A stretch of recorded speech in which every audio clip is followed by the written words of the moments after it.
Leçon 3. Jongler entre authenticité et politique. Moi, du coup, dans la posture de leader, en tout cas, ceux que j'admire, c'est les gens qui arrivent à rester finalement authentiques. En tout cas, moi, c'est une valeur qui m'est assez chère. Comment est-ce que toi, personnellement, t'arrives à le rester? J'aime bien prendre l'exemple finalement d'un masque. On dit souvent que on a un masque quand on va au travail, mais comment on peut faire justement pour avoir ce masque, mais le plus fin possible, surtout à des postes à responsabilité comme le tien?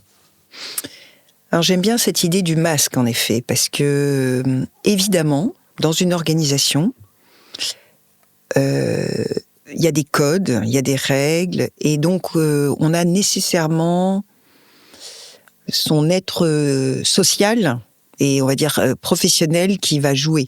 Et suivant les entreprises, d'ailleurs, on voit bien que ces règles s'adaptent. Et elles sont de toutes sortes, hein, et ça va de l'habillement, le vouvoiement, enfin bon, ça dépend bien sûr des langues avec ou non vouvoiement, l'existence aussi, l'organisation, on va dire, des bureaux, donc il y a des tas de règles implicites que d'ailleurs on ne te met pas dans ton package d'arrivée. Tu l'apprends un peu sur le tas. Et en plus, il y a aussi un aspect culturel très important. Les règles en France ne sont pas les mêmes qu'aux US. Bon, moi, j'ai travaillé à notre maison mère aux États-Unis et j'ai travaillé en Belgique. Il y a un énorme écart entre les Américains dans leur comportement, leurs relations au travail et les Européens. Et finalement, entre Belges et Français, il y avait naturellement des choses à savoir. Et là, c'était plutôt le sujet de la langue, par exemple, en Belgique, qui était important, flamand, français. Donc, chaque pays a ses règles sociales, et puis ensuite chaque entreprise aussi a son mode de fonctionnement, chaque secteur. On s'habille pas de la même façon dans la banque, par exemple, ou dans le secteur pharmaceutique. Je vois très bien aussi, comme moi j'ai beaucoup d'interactions avec l'administration française, on voit encore beaucoup de responsables, d'interlocuteurs avec une cravate, par exemple. Quand j'ai commencé à travailler, tous les hommes avaient une cravate dans l'industrie. Et maintenant, c'est extrêmement rare, sauf quand ils vont rencontrer l'administration. Donc, c'est vrai que tout ça, ça joue un rôle très important dans les relations et dans le travail en soi.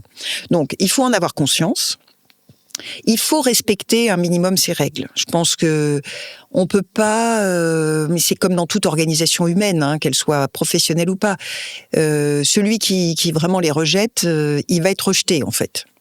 Donc il faut un minimum y adhérer et les pratiquer. Mais ensuite, moi, j'ai toujours eu à cœur de rester moi-même. C'est-à-dire, en effet, comme tu disais, cette idée de masque, moi, je supporte pas un très grand masque. Hein. J'ai choisi ce type de métier.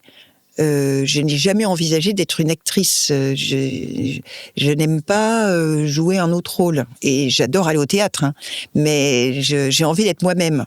Donc, j'ai essayé toujours d'être le plus authentique possible.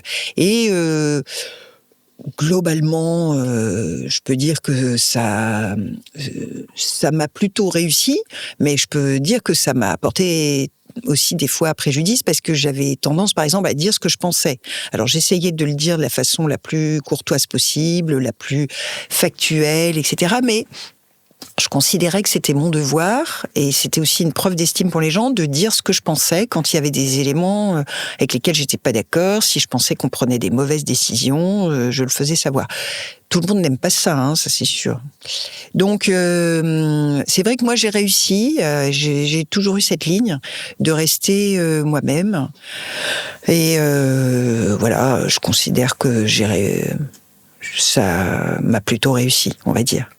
Maintenant, sur la question dans mon poste, je pense qu'il y a quand même la distance. Plus tu montes dans l'organisation, plus il y a une distance, on va dire, dans l'organigramme, mais en fait, il y a aussi une distance qui s'instaure avec les autres personnes. Et alors, en plus, quand tu es le DG, tu es tout seul dans ton organisation de ton espèce. C'est pour ça que c'est bien d'aller rencontrer d'autres DG. Comme ça, on peut se raconter des histoires de DG. Mais c'est surtout que ça t'aide à sortir de ton isolement, en fait. Parce que tu ne peux pas raconter tout ce que tu penses aux autres. Et en plus, ta parole, mais aussi ta façon de te tenir, ton body language, sont tous extrêmement observés. Ça, c'est vraiment un fait avec lequel il faut apprendre à vivre. Et ne pas se stresser pour ça, mais il faut vraiment arriver à... Et là, on revient au code et à toujours l'idée que certaines choses peuvent être interprétées d'une certaine manière. Je comprends totalement l'histoire des codes et c'est vrai qu'il y en a, il faut les respecter et je pense qu'il y en a encore plus justement quand on a des postes tels qu'un poste de DG. Est-ce que justement des fois c'est pas compliqué d'être seul à ce poste-là, d'être un peu, on va pas dire isolé, mais un peu parfois et d'avoir finalement une influence sur l'ensemble de l'organisation comme ça. C'est pas forcément, je pense, des moments toujours faciles. Enfin, il va y avoir en tout cas des difficultés.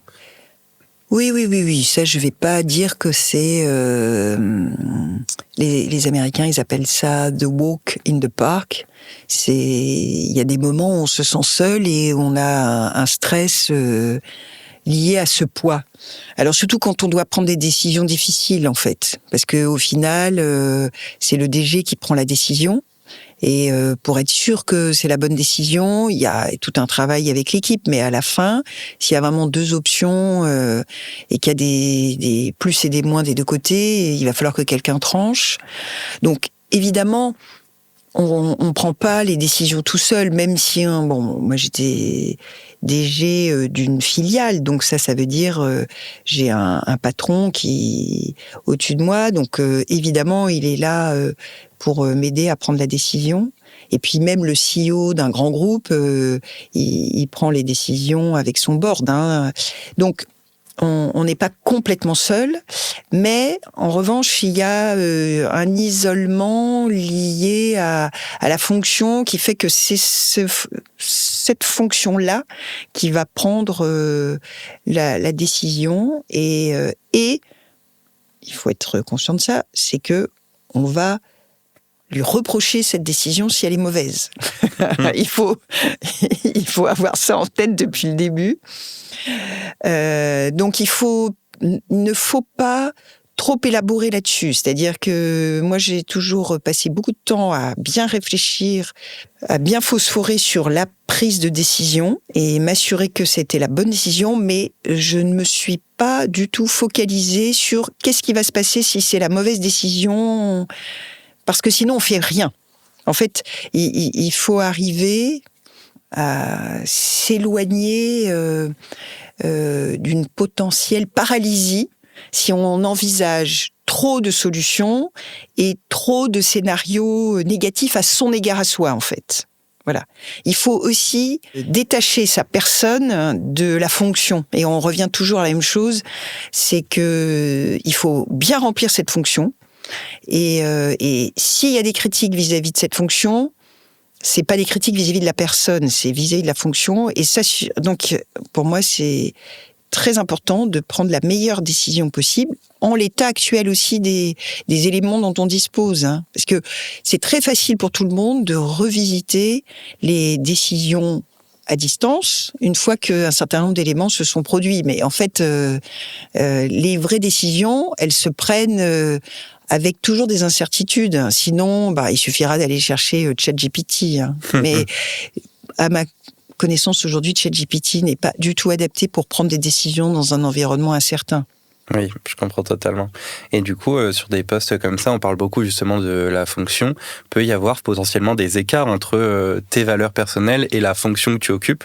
Comment est-ce que tu arrives à gérer justement potentiellement des prises de décision qui vont à l'encontre, toi, de tes propres valeurs, parce que c'est la fonction qui le veut ? Alors, moi, en tout cas, je n'ai pas eu, dans ma fonction de general manager, à me trouver dans cette tension dont tu parles.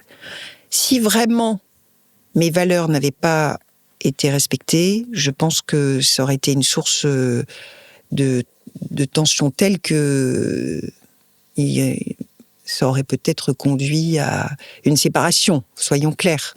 Donc, je pense que c'est extrêmement important d'avoir toujours de la cohérence entre ces décisions et les valeurs auxquelles on tient. Parce qu'en plus, pour porter les décisions, surtout les plus difficiles, il faut être en accord avec soi-même. Sinon, ça va être très difficile. En tout cas, moi, je n'imagine pas comment ça peut se faire. Il y a peut-être des gens qui y arrivent, mais je pense que ça, c'est très délétère pour le general manager et pour l'organisation elle-même. Voilà. Je peux pas le concevoir parce que c'est pas du tout ma nature. Donc, j'ai toujours été en cohérence et j'ai toujours cherché à pouvoir les porter parce que c'était les meilleures positions, les meilleures décisions que je pensais en tout état de connaissance, avec mon équipe, bien sûr, parce que le general manager, il travaille pas tout seul, il a un comité de direction. Et après, pour les porter, il faut vraiment avoir une conviction. À suivre.